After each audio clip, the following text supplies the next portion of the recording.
Olá, pessoal. Professor Wilson Cortez, em parceria com o SOS Curso e o SOS Áudio Concurso, são dois canais aqui do YouTube que a gente faz questão de postar aqui gratuitamente para os alunos, né, várias leis narradas pelo professor Wilson Cortez. Então, para você que tem uma afinidade aí com as aulas do professor, fica mais fácil até ao ouvir a minha voz, de repente o seu cérebro vai dizer assim: eu vou gravar essa aula. Ou, a princípio, pelo contrário, você fica bravo porque o professor Tudão, você tem raiva de mim, não tem problema. O importante é você estudar e passar no concurso público, que é o meu desejo, é que você passe logo. De qualquer forma, excluindo as brincadeiras aí, a lei complementar que eu vou tratar hoje, né, é uma lei complementar importantíssima para os concursos da área fiscal, né? Até o artigo 42, do primeiro ao 42, normalmente tem caído mais frequência na área fiscal, mas eu pretendo aqui narrar toda a lei. E se você me der a oportunidade, é claro, tem um pouco de paciência, eu vou fazer alguns comentários na lei para poder ajudar você a ouvir esta. Na verdade, você vai ter a oportunidade aqui no YouTube de você adquirir, né? Nem adquirir, você simplesmente vai poder usufruir da narração da lei, né? E dos comentários.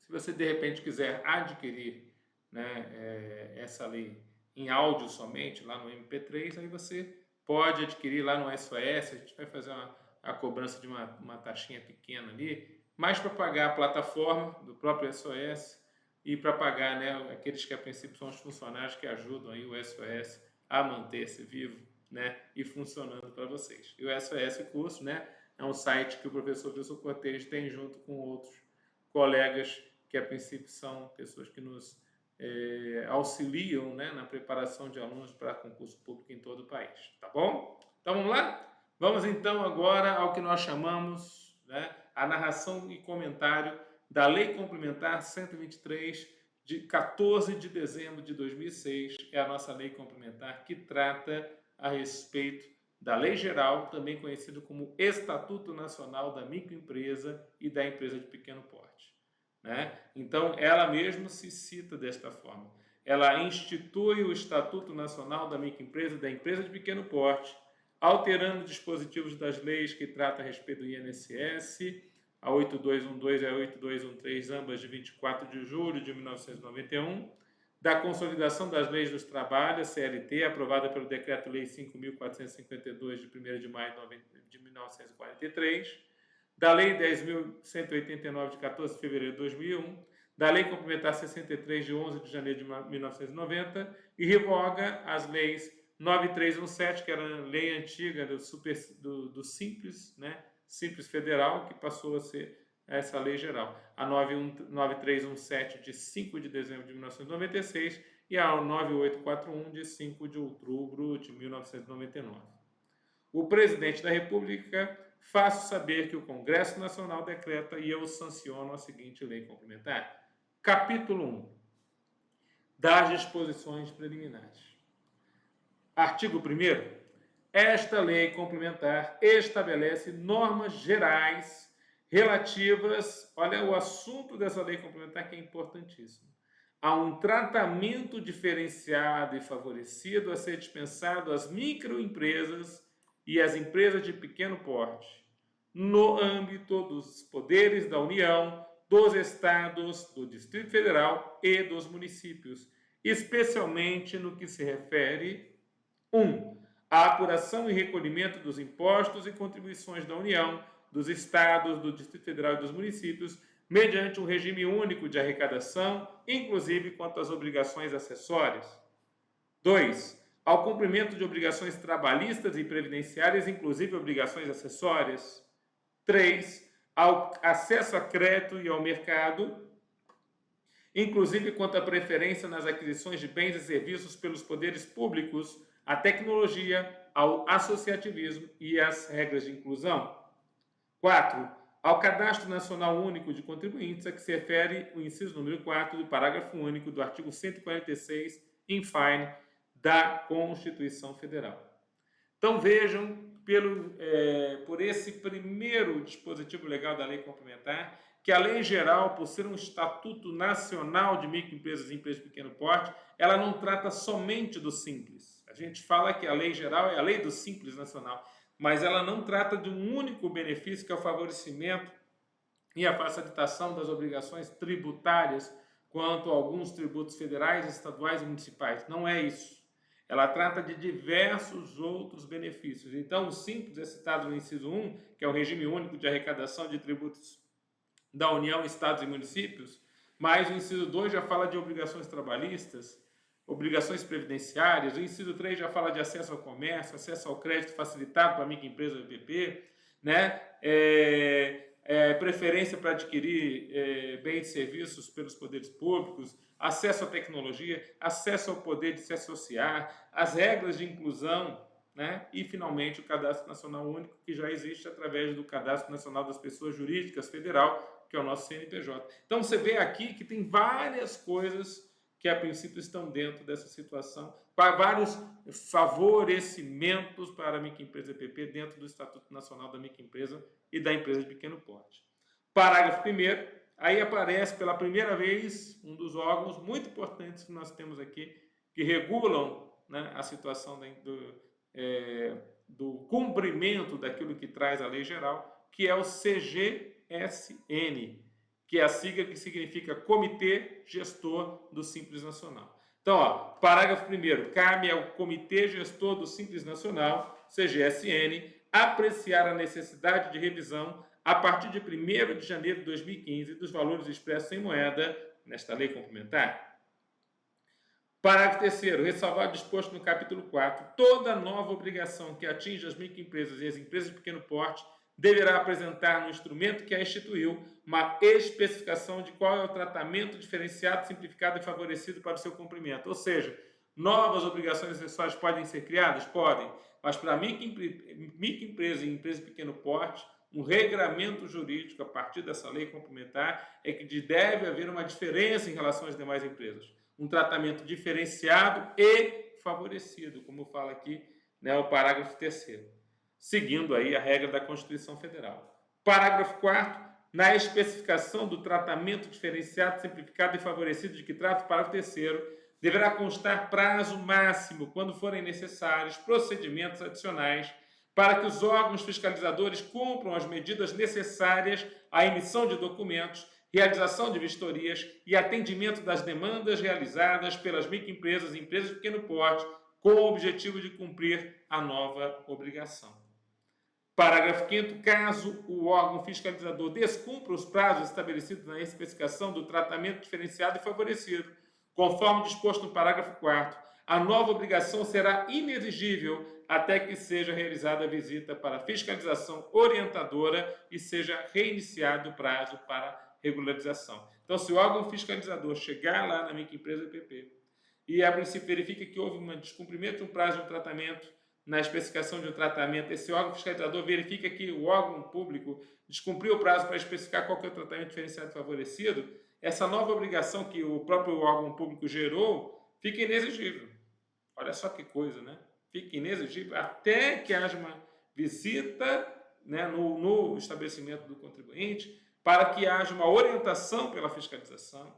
E aí sim você reinicia o prazo para a regularização. Ou seja, não pode mais os entes políticos, né, União, Estado, município, criar obrigações para a microempresa EPP e não explicar para ela o que ele está cobrando e não trazer uma orientação para ela, né, não dar um prazo para ela poder cumprir aquela obrigação. Isso está dentro da nossa lei complementar.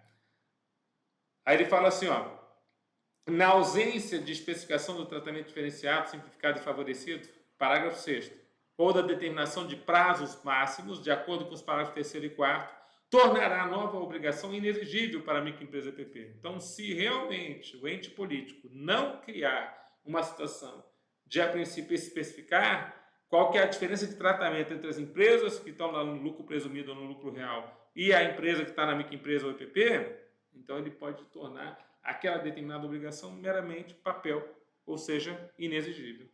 Parágrafo 7º, a inobservância do disposto nos parágrafos que a gente leu, 3º ao 6º, resultará em atentado aos direitos e garantias legais assegurados ao exercício profissional da atividade empresarial.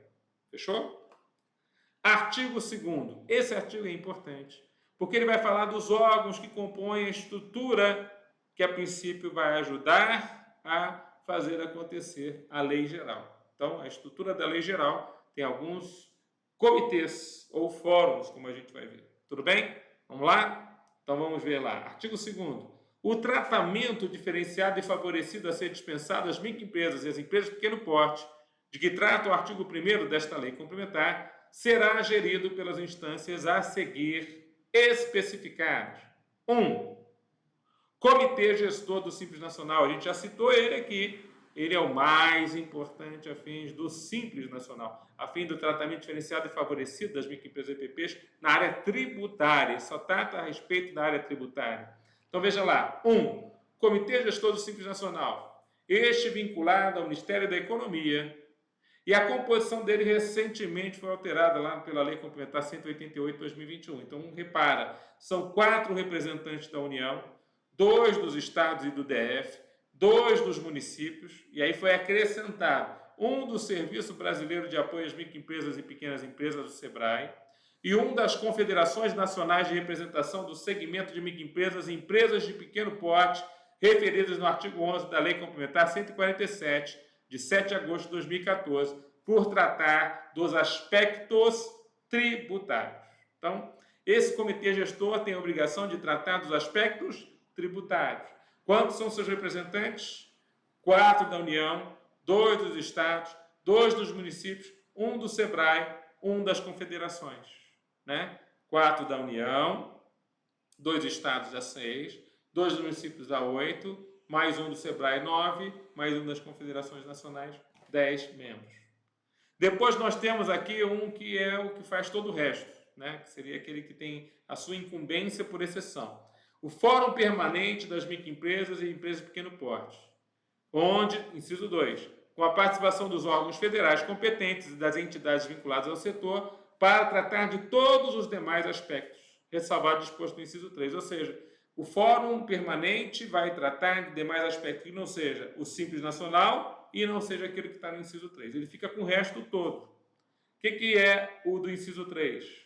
O Comitê para a Gestão da Rede Nacional para a Simplificação do Registro e da Legalização de Empresas e Negócios, é o famoso CGSIM, vinculado à Secretaria da Micro e Pequena Empresa da Presidência da República, composto por representantes da União, dos estados, do Distrito Federal e dos municípios e demais órgãos de apoio de registro empresarial na forma definida pelo Poder Executivo para tratar do processo de registro e de legalização de empresários e de pessoas jurídicas. Olha que interessante. Então, nesta parte aqui, nós temos um comitê gestor de simplificação das obrigações acessórias. Estamos falando do registro da empresa, da legalização da empresa. Você vai ver mais adiante que também tem a ver com cancelamento ou com encerramento das empresas, das microempresas, empresas de pequeno porte.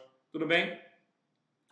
Parágrafo 1º. Os comitês que tratam os incisos 1, o CGSN e o CGSIM 3, do caput desse artigo, serão presididos e coordenados por representantes da União. Parágrafo 2º. Os representantes dos estados, do Distrito Federal, nos comitês referidos no CGSN e no CGSIM, serão indicados pelo Conselho Nacional de Política Fazendária, o CONFAS, e os dos municípios serão indicados, um pela entidade representativa das Secretarias de Finanças das capitais e o outro pelas entidades de representação nacional dos municípios brasileiros. Parágrafo 3º, as entidades de representação referidas no inciso 3, CGSIM, e no parágrafo 2º desse artigo serão aquelas regularmente constituídas há pelo menos um ano antes da publicação desta lei complementar. Parágrafo 4º, os comitês que tratam dos incisos 1, CGSN, e o 3, CGSIM, deste artigo, elaborarão seus regimentos internos mediante resolução, observado, quanto ao Comitê Gestor do Simples Nacional, o disposto nos parágrafos 4A e 4B desse artigo. Parágrafo 4A, o quórum mínimo para a realização das reuniões do CGSN será de 3/4 dos componentes, dos quais um deles será necessariamente o presidente. Parágrafo 4B, as deliberações do CGSN serão tomadas por 3/4 dos componentes presentes às reuniões, presenciais ou virtuais, ressalvadas as decisões que determinem a exclusão de ocupações autorizadas a atuar na qualidade do MEI, o microempreendedor individual, quando a deliberação deverá ser unânime. Parágrafo 5º, o Fórum Permanente tem por finalidade orientar e assessorar a formulação e a coordenação da Política Nacional de Desenvolvimento das Microempresas e Empresas de Pequeno Porte, bem como tem por finalidade aqui acompanhar e avaliar a sua implantação, sendo presidido e coordenado pela Secretaria da Microempresa e da Pequena Empresa da Presidência da República. Parágrafo 6º. Ao comitê de que trata o inciso 1, CGSN, compete regulamentar a opção, a exclusão, a tributação, a fiscalização, a arrecadação, a cobrança, a dívida ativa, o recolhimento e demais itens relativos ao regime de que trata o artigo 12 desta lei complementar, observadas as demais disposições desta lei. Parágrafo 7º. Ao comitê de que trata o inciso 3 do CGSN, na forma da lei, cabe regulamentar a inscrição, cadastro, abertura, alvará, arquivamento, licenças, permissão, autorização, registros e demais itens relativos à abertura, à legalização, ao funcionamento dos empresários e pessoas jurídicas de qualquer porte, à atividade econômica ou à sua composição societária. Parágrafo 8º. Os membros dos comitês de que tratam dos incisos 1 e 2 do caput desse artigo serão então designados, 1 e 3, é o CGSN, o Comitê Gestor do Simples Nacional e seja assim, serão designados pelo Ministro de Estado da Economia, mediante indicação dos órgãos e entidades vinculados. Parágrafo 8º-A. Dos membros da União que compõem o Comitê do CGSN, 3 serão representantes da Secretaria Especial da Receita Federal do Brasil, 1 será da Subsecretaria de Desenvolvimento das Microempresas e Pequenas Empresas, Empreendedorismo e Artesanato, da Secretaria Especial de Produtividade e Competitividade ou do órgão que vier a substituí-la. Parágrafo 8º-B. A vaga das confederações nacionais de representação dos segmentos de microempresa e empresa de pequeno porte no comitê do CGSN será ocupada em regime de rodízio anual entre as confederações. Parágrafo 9º. O CGSN poderá determinar, com relação à microempresa e empresa de pequeno porte optante pelo Simples Nacional, a forma, a periodicidade e o prazo. 1. De entrega à Secretaria da Receita Federal do Brasil de uma única declaração com dados relacionados a fatos geradores, base de cálculo, valores da contribuição para a Seguridade Social, devida sobre a remuneração do trabalho, inclusive a descontada dos trabalhadores a serviço da empresa, do Fundo de Garantia por Tempo de Serviço, o FGTS, e outras informações de interesse do Ministério do Trabalho, Emprego, MTE, e do Instituto Nacional de Seguro Social, INSS, e do Conselho Curador do FGTS, observado disposto parágrafo 7º desse artigo. 2. Do recolhimento das contribuições descritas no inciso 1 e do FGTS. Parágrafo 10. O recolhimento de que trata o inciso número 2 do parágrafo 9 desse artigo poderá se dar de forma unificada relativamente aos tributos apurados na forma do Simples Nacional. Parágrafo 11. A entrega da declaração de que trata o inciso 1 do parágrafo 9º substituirá na forma regulamentada pelo Comitê Gestor do Simples Nacional a obrigatoriedade de entrega de todas as informações, formulários e declarações a que estão sujeitas as demais empresas ou equiparados que contratam trabalhadores, inclusive relativamente ao recolhimento do FGTS, a relação anual de informações sociais e ao cadastro geral de empregados e desempregados. Parágrafo 12. Na hipótese de recolhimento do FGTS na forma do inciso número 2 do parágrafo 9º deste artigo, deve-se assegurar a transferência dos recursos e dos elementos identificadores do recolhimento ao gestor desse fundo para crédito na conta vinculada do trabalhador. Parágrafo 13. O documento de que trata o inciso número 1 do parágrafo 9º tem caráter declaratório, constituindo instrumento hábil e suficiente para a exigência dos tributos, contribuições e dos débitos fundiários que não tenham sido recolhidos, resultantes das informações nele prestadas. Bom, pessoal, aqui, por incrível que pareça, nós só falamos do artigo 1º e artigo 2º da nossa lei complementar. O artigo 1º mostrando a importância aqui do artigo 1º é a abrangência da lei complementar, quais são os outros tipos de favorecimentos que as microempresas e EPPs venham a produzir. E no nosso artigo 2º, nós vemos a estrutura que auxilia o cumprimento dessa lei complementar. Então, a gente cita ali o Comitê Gestor do Simples Nacional com uma incumbência muito clara sobre o Simples Nacional, que é o tratamento simplificado e favorecido para microempresas e EPPs na parte tributária. Aí nós temos o CGSIM, que é justamente o tratamento simplificado e favorecido na parte do cumprimento de obrigações. E Entre os dois, nós temos o Fórum Permanente que trata de todos os demais assuntos. Tudo bem, pessoal? Com isso, nós vamos encerrar aqui, 20 minutinhos. Encerrar essa informação. No próximo bloco, não percam, qual é a definição de microempresa EPP prevista lá no artigo 3º da nossa lei complementar. Fiquem com Deus e até a próxima. Antes de encerrar, vamos lembrar, professor Wilson Cortez em parceria com o SOS Curso e o SOS Áudio Concursos.